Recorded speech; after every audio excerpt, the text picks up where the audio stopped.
For the first time since this wretched virus took hold, we can see a route out of the pandemic. The breakthroughs in treatment, in testing and vaccines mean that the scientific cavalry is now in sight. And we know in our hearts that next year we will succeed. By the spring, these advances should reduce the need for the restrictions we've endured in 2020 and make the whole concept of a COVID lockdown redundant. When that moment comes, it will have been made possible by the sacrifices of millions of people across the UK. I'm acutely conscious that no other peacetime Prime Minister has asked so much of the British people, and just as our country has risen to every previous trial, so it has responded this time, and I am deeply grateful. But the hard truth, Mr. Speaker, is that we're not there yet. First, we must get through winter without the virus spreading out of control and squandering our hard-won gains at exactly the time when the burden on the NHS is always greatest. Our winter plan is designed to carry us safely to spring.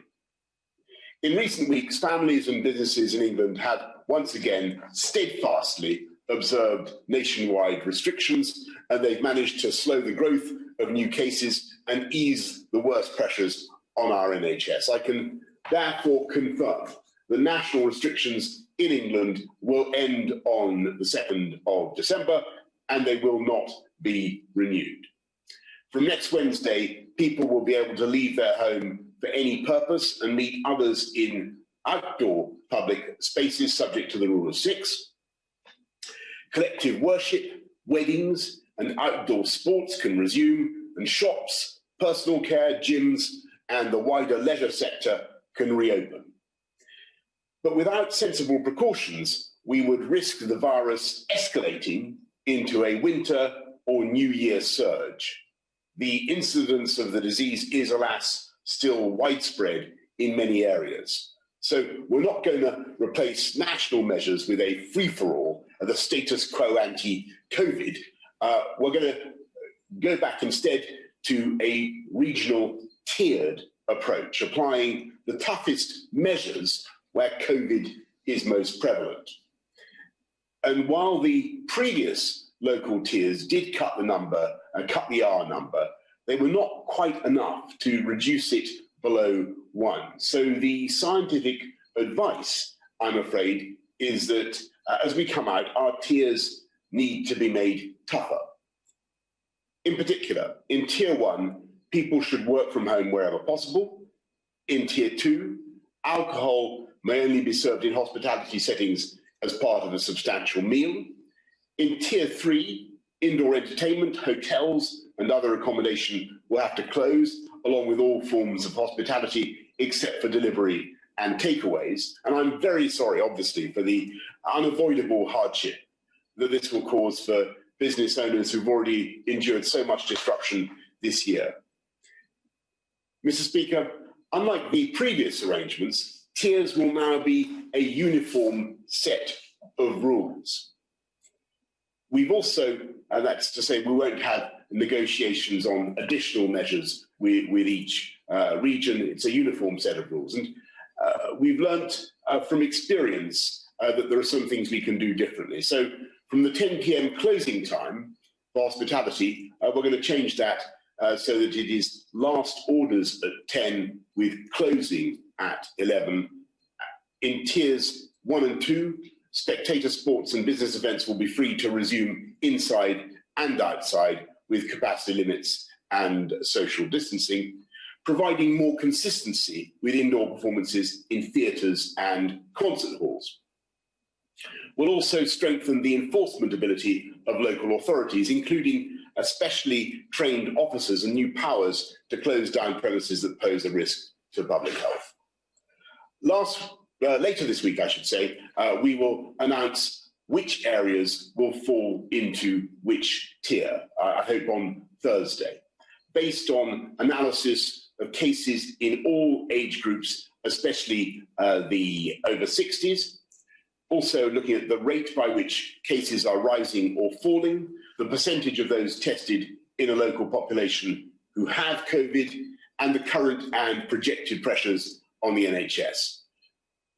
I'm sorry to say, we expect that more regions will fall, at least temporarily, into higher levels than before. But by using these tougher tiers and by using rapid turnaround tests on an ever greater scale to drive R below 1 and keep it there, it should be possible for areas to move down the tiering scale to lower levels of restrictions.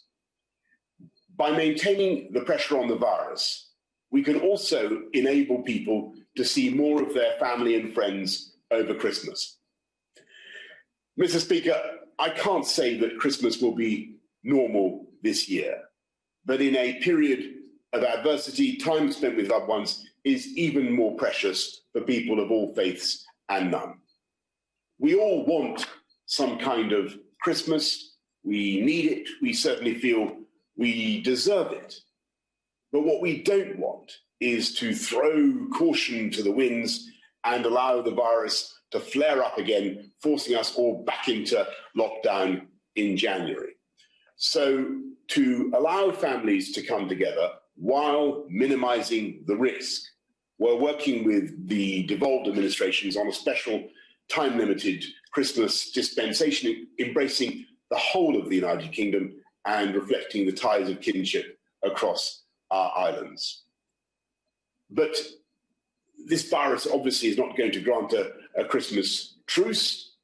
It doesn't know it's Christmas, Mr. Speaker, and families will need to make a careful judgment about the risk of visiting elderly relatives. We'll be publishing guidance for those who are clinically extremely vulnerable on how to manage the risks in each tier, as well as over Christmas.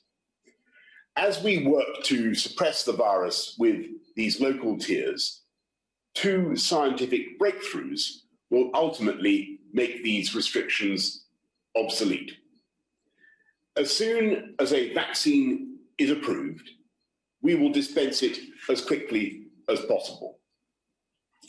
But given that this can't be done immediately, we will simultaneously use rapid turnaround testing, the lateral flow testing, that gives results within 30 minutes to identify those without symptoms so they can isolate and avoid transmission. We're beginning to deploy these tests in our NHS and in care homes in England, so people will once again be able to hug and hold hands with loved ones instead of waving at them through a window.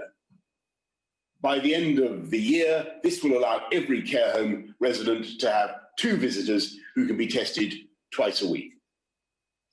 Care workers looking after people in their own homes will be offered weekly tests from today. And from next month, weekly tests will also be available to staff in prisons, food manufacturing, and those delivering and administering COVID vaccines. We're also using testing, as the House knows, to help schools and universities stay open, and testing will enable students to know they can go home safely for Christmas, and indeed back from home to university. But there is another way of using these rapid tests. That is to follow the example of Liverpool, where in the last 2.5 weeks, over 200,000 people have taken part in a community testing, contributing to a very substantial fall in infections. So together with NHS Test and Trace and our fantastic armed forces, we will now launch a major community testing programme, offering all local authorities in Tier 3 areas in England a 6-week surge of testing.